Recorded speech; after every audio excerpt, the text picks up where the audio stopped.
नमस्कार सर, मेरा नाम राजू है। आज का टॉपिक है लास्ट 6 मंथ्स में मेरा पोर्टफोलियो कितना डाउन हुआ।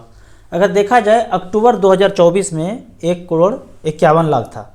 अगर देखते हैं यहाँ पे 2 अक्टूबर 2024 तक 1,51 था। इससे मैंने 10 लाख रुपए निकाला था, लेकिन अभी जो है 1,13,00,000 है। लगभग जो है 28 लाख रुपया डाउन है।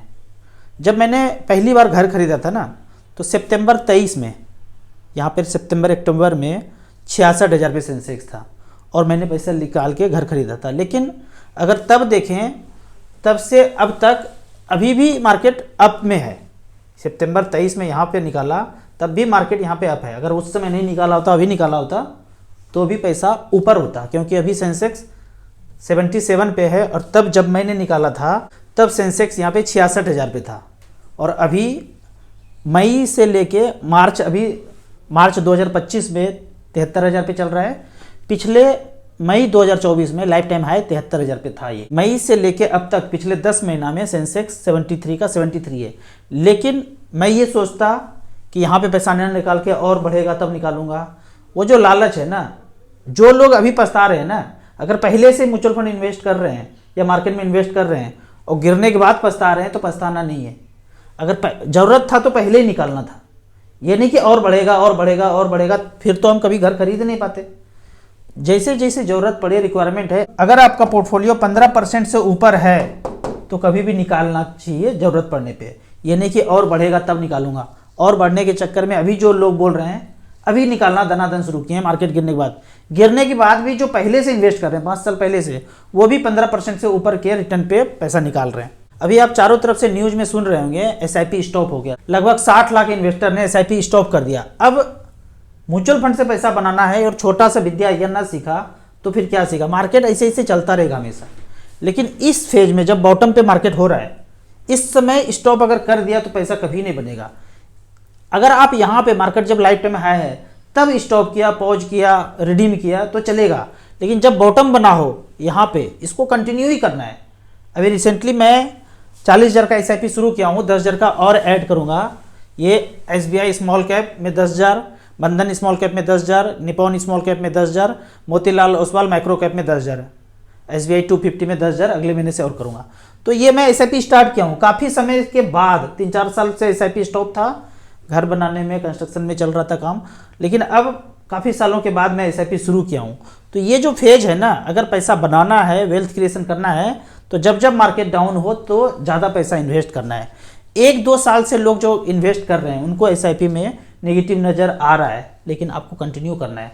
हो सके तो एसआईपी अमाउंट बढ़ा दीजिए, थोड़ा थोड़ा करके टॉपअप भी करते रहिए, वो ज़्यादा अच्छा है। यहाँ पे मैं एक एसआईपी का कैश फ्लो दिखा रहा हूँ निपॉन इंडिया ग्रोथ फंड का, कि 2008 में सब लोग जानते हैं कि क्रैश किया था।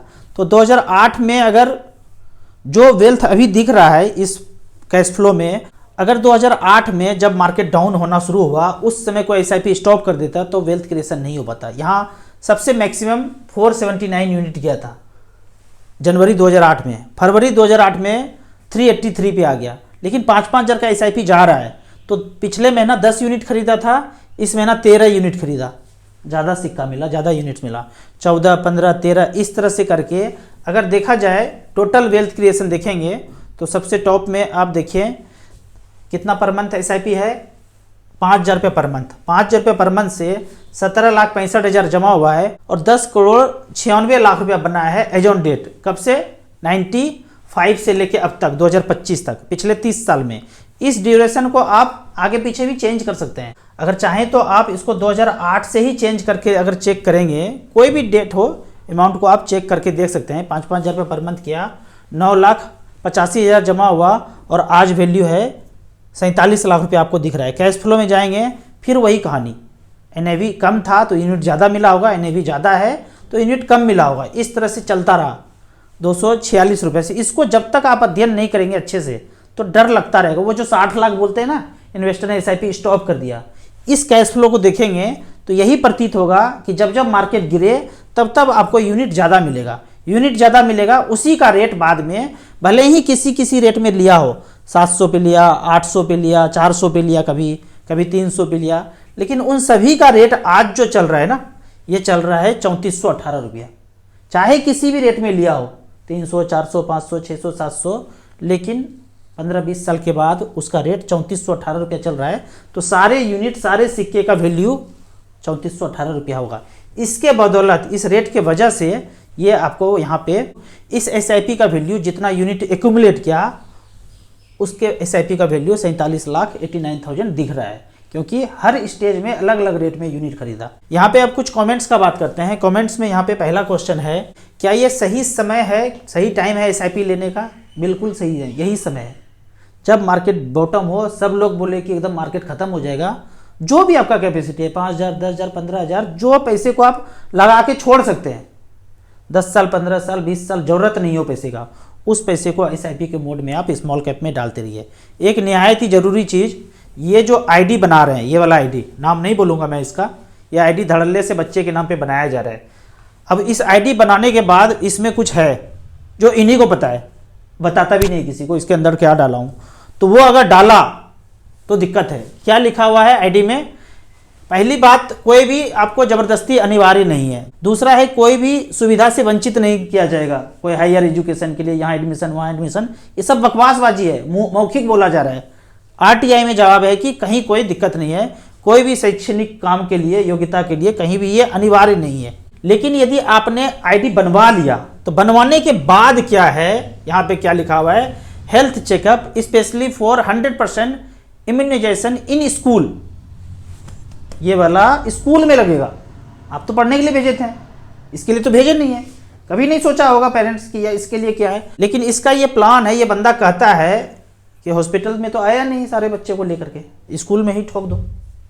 तो जो आपने कंसेंट दिया था उसको वापस ले लेना है, क्योंकि उसका मतलब है कि आप अलाउ कर रहे हैं कि आप इम्यूनाइजेशन इन स्कूल कर दीजिए। क्या करेंगे, ये 7 समुंदर पार बैठा बंदा है, उसी को पता है, इसलिए इसको वापस लेना है। दूसरा क्वेश्चन है यहाँ पे, स्मॉल कैप इंडेक्स फंड का एवरेज रिटर्न क्या है? एवरेज रिटर्न चेक करने के लिए आप StarSIP.in में जाएंगे तो यहाँ पे स्मॉल कैप इंडेक्स है, सारे का एवरेज रिटर्न यहाँ पे निफ्टी स्मॉल कैप 250 इंडेक्स दिया हुआ है 13.17 पिछले 10 साल में। सबसे टॉप में कौन सा रिटर्न दिया है, तो उस फंड का नाम है 18.93, फंड का नाम है निपॉन। दूसरे पे है क्वांट, पिछले 10 साल में ये एवरेज रिटर्न सबका दिया हुआ है। और कैटेगरी एवरेज देखेंगे, म्यूचुअल फंड का कैटेगरी एवरेज तो 15.09, लेकिन यदि निफ्टी 250 इंडेक्स का बात करेंगे 13.17% का रिटर्न है। ये StarSIP.in में आप जाके देख सकते हैं। अगले क्वेश्चन की तरफ चलते हैं। सर मेरा नाम भी राजू है, मेरे पास 10 लाख रुपया है, 3 साल में घर बनाना है, तो मैंने किस में इन्वेस्ट करना है प्लीज बताएं। यदि आपको 3 साल के बाद घर बनाना है तो आप पैसा बैंक पोस्ट ऑफिस में रखिए, यहाँ पे इन्वेस्ट करने की जरूरत नहीं है। फिर भी ऊपर नीचे हो सकता है, फिर भी आप इस पैसे को इन्वेस्ट करना चाहते हैं, आपकी जगह मैं होता तो 10 लाख को SBI short term debt fund में रख करके उससे 5-5 हज़ार रुपये पर मंथ स्मॉल कैप में जाने देता। जितना भी बढ़ता 3 साल, 4 साल, 5 साल के बाद ज़रूरत हो उसके बाद आप घर में लगाइए। रिस्क में आप पैसा नहीं डाल सकते हैं। आप रिस्क ले सकते हैं कि नहीं 3 साल के बाद, चलो 5 साल 6 साल के बाद भी बना सकते हैं, फिर आप मल्टी कैप फ्लेक्सी कैप में डाल सकते हैं। नहीं तो आप शॉर्ट टर्म डेट फंड में रख करके स्मॉल कैप में थोड़ा थोड़ा भेजते रहिए। जब अच्छा खासा पोर्टफोलियो दिखे घर बनाने लायक, फिर घर बनाइए। फिर यहाँ पे एक चीज़ याद दिलाऊंगा, लोन लेके घर नहीं बनाना है। अगला क्वेश्चन है, निपॉन स्मॉल कैप में लगाया है, क्या टाटा स्मॉल कैप का और SIP ठीक रहेगा?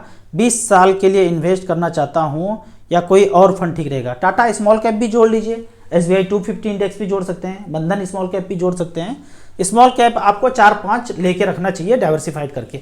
मेरे पास 15 लाख रुपया है, उसको SBI short term debt fund में रख करके 10,000 रुपये पर मंथ का STP स्मॉल कैप में करना ठीक रहेगा, या उनको पोस्ट ऑफिस में रख करके 10,000 रुपये पर मंथ स्मॉल कैप में करना बेटर रहेगा? मैं कहूँगा, मैं आपकी जगह हूँ तो मैं SBI short term debt fund में रख करके वहाँ से स्मॉल कैप में जाना बेहतर रहेगा। STP के थ्रू पोस्ट ऑफिस से बेहतर रिटर्न आपको SBI short term debt fund में रख करके जाएंगे तो ज़्यादा अच्छा रहेगा। राजू मैंने 1 लाख रुपये स्मॉल कैप में इन्वेस्ट किया था, 6 महीने के बाद शादी में ज़रूरत है, क्या करूं बताएं?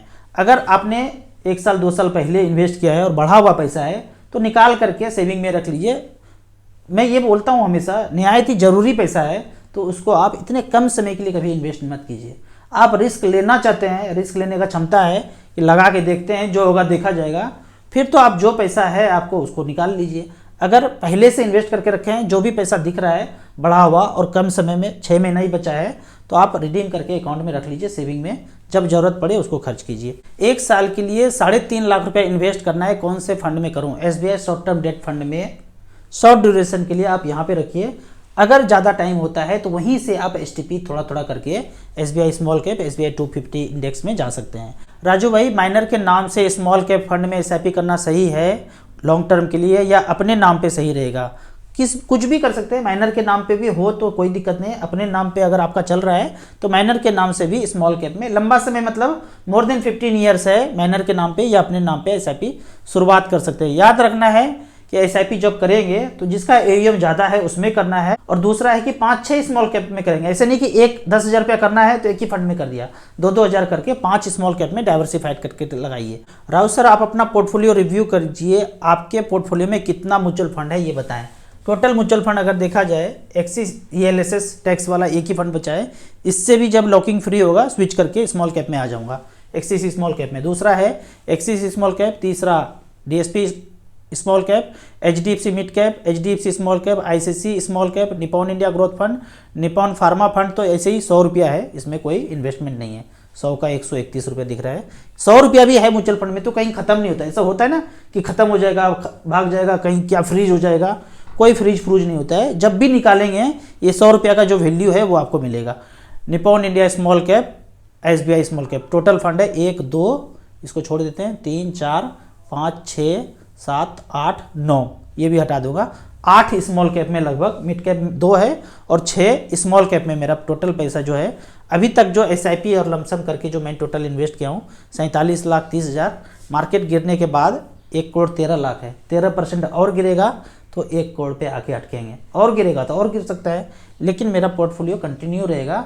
मोगेम्बो से डर करके मैं पैसा निकालूंगा नहीं, बना रहेगा यथावत ऐसे ही। अगले क्वेश्चन की तरफ चलते हैं। नमस्कार सर, मैंने 2.5 साल से एक्सिस ग्रोथ अपॉर्चुनिटी में 5,000 की SIP की है। क्या मुझे 5,000 का अलग अलग कंपनी में SIP करना चाहिए या इसी में अलग अलग करना चाहिए? जो आपने 5,000 का किया है इसको भी 2,500 करके डाइवर्सिफाइड करके लगाइए। स्मॉल कैप देखिए, माइक्रो कैप देखिए। लंबे समय के लिए बने रहना चाहते हैं आप, कोई भी फंड कैटेगरी लेंगे लेकिन लंबे समय में स्मॉल कैप, मिड कैप आपको बेटर प्रतीत होगा। लास्ट में मैं उन इन्वेस्टर को एक चीज़ बोलूँगा जो 2-3 साल से SIP नया शुरू किए हैं, उसको गिरावट दिखता हुआ नजर आता है। आपको SIP बंद नहीं करना है, बवंडर नहीं करना है कि बंद भी कर दिया और रिडीम भी कर दिया, कंटिन्यू करना है। 6 महीना गुजारिए, 6 महीने के बाद हालात कुछ और होगा। ऐसे ही चलता है, जब भी मार्केट मार धाड़ मचता है ना, मोगेम्बो जब ज़्यादा गिराता है ना, इसी तरह से चारों तरफ से, चारों दिशाओं से ऐसा लगेगा कि पृथ्वी अब तबाह हो जाएगा। फिर थोड़े दिन के बाद सब कुछ नॉर्मल होता हुआ नजर आएगा। जानबूझ के बड़े प्लेयर ऐसा चालबाजी करते हैं कि जो आपके पास एक्वायर यूनिट है, हिस्सेदारी है, वो सेल कर करके उन तक पहुंच सके। आप बने रहेंगे तो ये चालबाजी थोड़े दिन के बाद आपको समझ में आ जाएगा। पिछले 15 साल में मैं ये बहुत बार देख चुका हूँ, अपने अनुभव से बताता हूँ कि आप इसको कंटिन्यू रखिए, कोई दुनिया खत्म नहीं होने वाला है। आपको फिर महसूस होगा साल भर 6 महीने के बाद कि हमने गलत बेचा। बहुत लोगों को आप पछताते देखते होंगे कि काश वो न बेचा होता, कंटिन्यू रहता तो ज़्यादा अच्छा होता। आपको इसी तरह म्यूचुअल फंड के बारे में और कुछ जानना है, इन्वेस्टमेंट के बारे में जानना है तो इस नंबर पर मुझे व्हाट्सअप कर सकते हैं। आपको याद दिला दूं, मैं एक MP registered mutual fund distributor हूं। आप इसी तरह कमेंट सेक्शन में क्वेश्चन पूछते रहिए। वीडियो अच्छा लगता है तो व्हाट्सअप यूनिवर्सिटी में दोस्तों से जरूर शेयर करें। यूट्यूब पर देख रहे हैं तो लाइक एंड शेयर जरूर करें। Thank you so much.